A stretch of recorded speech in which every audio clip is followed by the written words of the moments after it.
Well, you take a look around, you'll see this is kind of a all-round jack-around spot, I guess. This is what's called Lance's Hole. And it's right here along the river. This is where the river makes a bend here. I guess there's a pretty good hole there. I don't know. Never really been fishing there. I've been down here many years ago. Been a long time. But anyway, it's been a while since I made a video, so I figured I'd just make one. Let's show kind of what's going down. Now, there's the 300L. I've got almost 1,600 miles on that bike. I bought it in February, and I got about almost 1,600 miles on it. Now, you already know my thoughts about the extra electronics and the slipper clutch and the ABS brakes and all that, and you know I'm not a big fan of it, okay? But putting that aside, now I'm going to tell you, now that I told you the things that I don't like about the 300L, now I'm going to tell you about the things that I do like about the 300L. The bike itself is a fantastic little bike. It's a fantastic little slash adventure bike, dual sport adventure bike, okay? What I really like about this here in this week and last week, it's been up in the 90s.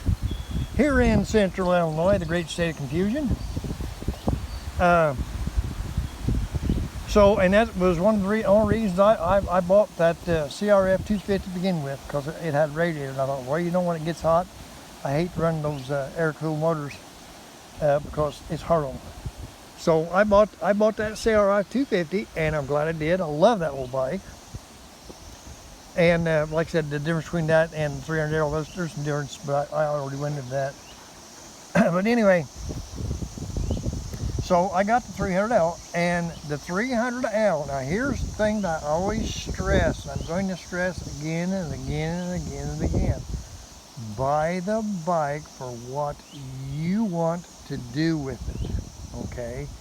Don't buy the bike because somebody says, well, I do this, or I do that, or this great bike do this, or this great bike do that. Buy the bike for what you want to do with it. Buy the bike and take time to ride it, to learn its yeses and learn its nos, and learn its ins and learn its outs. Learn what that bike can do and learn what that bike cannot do.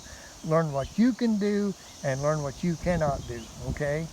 That's called becoming one with the bike. Now this little 300L, I just have a blast on it, okay?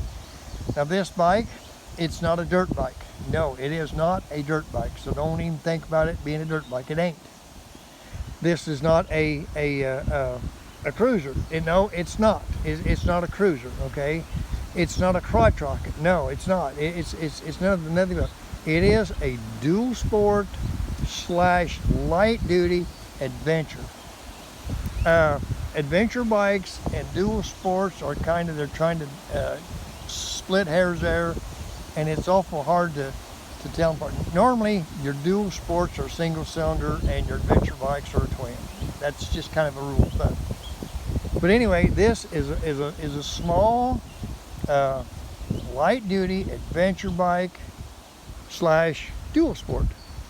Because I can take this thing out there, and I was running, I think, in third gear, and I was chugging at 13 miles an hour. You could hear that piston fire. So it's got low end torque. It ain't great. It ain't an explosive powerhouse, but it's got low end torque. And by the same token, I was out there on the highway running 65 miles an hour, and it did just fine. The shortcomings of running 65 miles an hour on a 300L is windability. The wind will throw you all over the place, okay? So it's like, good rule of thumb is keep your speed down and just have an enjoyable ride. You know, if you're in a hurry, either leave the day before or take a different bike. It'll do high speeds, but it's not really made for that, okay? So anyway, the 300L is a great little machine. I love it. But then, like I said, the difference between this and my CRF 250 is because my CRF 250 is more dirt oriented than the 300. That's just neither here nor there. I ain't talking about the 250. The 300L, it's a great little bike. It's easy to ride. It's easy to flick around. It's easy to throw here, throw there. It does have a little bit longer wheelbase than what I like, which makes it just a little bit sluggish on the steering. But after you ride it and get used to it, you'll never even notice it. Okay? And then another thing, here's something that people just don't talk about. Okay? Most of the time, a stock bike, everybody says, boy, I can't wait to make mods to it. Well, and I understand why, because they're trying to modify that bike into exactly what they want, which is well and good, but most of them, I'm going to say about 90% of people don't know what they want. Okay? Otherwise, they'd have bought a different bike to begin with. It's like these tires. These are IRCs, okay? And I've seen some reviews and people said, oh, the first thing I do is change the tires because them IRCs are junk. Yes, they are, if you are riding strictly dirt, okay? And here's the thing. If you look at that front tire, I think that's a 90/90 120, okay? It's a narrow tire. It's a skinny tire. And it was put on this bike because of the handling. It was put on this bike because this bike is made to ride on the street as well as the trail. A skinny tire like that up front there makes it handle a lot easier. But when you get into some dirt, it's going to wash out easier, okay? And so that's what I'm saying. Buy the tires for what you're going to ride. But if you spend all this money trying to change this bike into a dirt bike, just buy a dirt bike.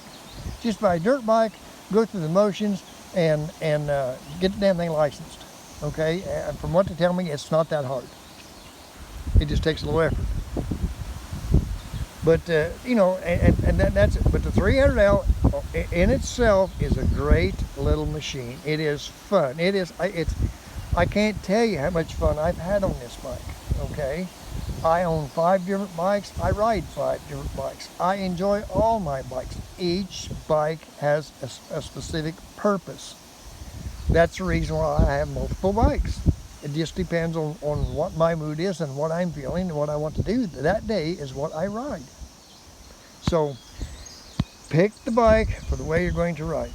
Okay? Now, I've talked about the crotch rockets. I used to have a 650 Versi Kawasaki. I loved that bike. That bike was great. But I got to where I was twisting. I tried a little bit too hard, and I was liking the thrill of going around these corners a little bit too fast, and I thought, you know what? I need to quit. I need to quit. You got to know your limits. I still can take this bike here and lay it down if I want to, but not like I could the Versi, but this thing don't go near as fast. My Tenere goes as fast, but it's also built as a dual sport, sort of dual sport adventure bike. So I don't even try it. But anyway, I've been looking into maybe getting me another crotch rocket, but it's like, do I need it? No, I don't. I'd love to have one, but I just don't need it, okay? So, but anyway, and who knows, I might. But anyway, the 300L is a great little machine. It's a great little adventure bike. It's a great little bike to go exploring on. It's a great little bike to just run around town on. It's a great little bike to do anything under the sun you want to do within its realm of what it was made for, okay? I mean, don't take this bike out here and try to think you're going to get out there on the bottom of those salt flats and set a land speed record. You ain't going to do it, okay? And don't think you're going to go to the tail of the dragon here and skim that thing at 70, 75 miles an hour. It's going to slide out from underneath you and bust your ass. So, ride the bike for what it's designed for and know what your limits is on the bike, and you'll have great, great fun. And that's the name of the game. Buy the bike that is fun. Don't buy it because it's popular. Don't buy it just buy it because that's what you think you'll enjoy it. And I was talking to a guy, and he was talking about, I hate to say anything bad about anybody, but there's just a couple things in this story I just couldn't see through. But he told me he'd been riding for 17 years and owned 52 bikes. And then he was asking me what kind of bike he should buy. I'm going, wait a minute. If you've been riding for 17 years and you've owned 52 bikes, you shouldn't be asking me what kind of bike you should buy. You should be telling me the kind of bike I should buy. Because at 52 bikes in 17 years, that's a little over 3 bikes a year. And that means you didn't have them very long to ride them. So it's like, you know, you got a lot of experience. But anyway, buy the bike for the way you're going to ride, okay? Get out there, and there's nothing wrong with looking at good, helpful YouTube videos, and a person that tries to give you an honest opinion, and as long as they try to tell you the reason why they bought it for, and then give you an honest opinion of what it works, it'll kind of give you an idea of what you could be looking for, okay? It just depends the kind of ride you want to do. But anyway, I guess that's kind of enough of that. But the 300L at 1,600 miles, I tell you what, I'm glad I bought it. I'm really glad I bought it. It's a good little bike. I just love it. For the way I ride it, for what I use it for, it is perfect. Okay, but, so I'm saying, you got to know. Well, I guess that's kind of enough of that. Like I said, but take a lot of things in consideration, like your tires and all this kind of stuff. These IRCs, for the way I ride it, for what I do with it, do a fantastic job. I've got no problems with them, okay? But anyway, hey, well, I guess that's kind of enough of that. I'm going to sit back here and enjoy the weather, I guess, because it's a nice day. But anyway, ride safe, ride free.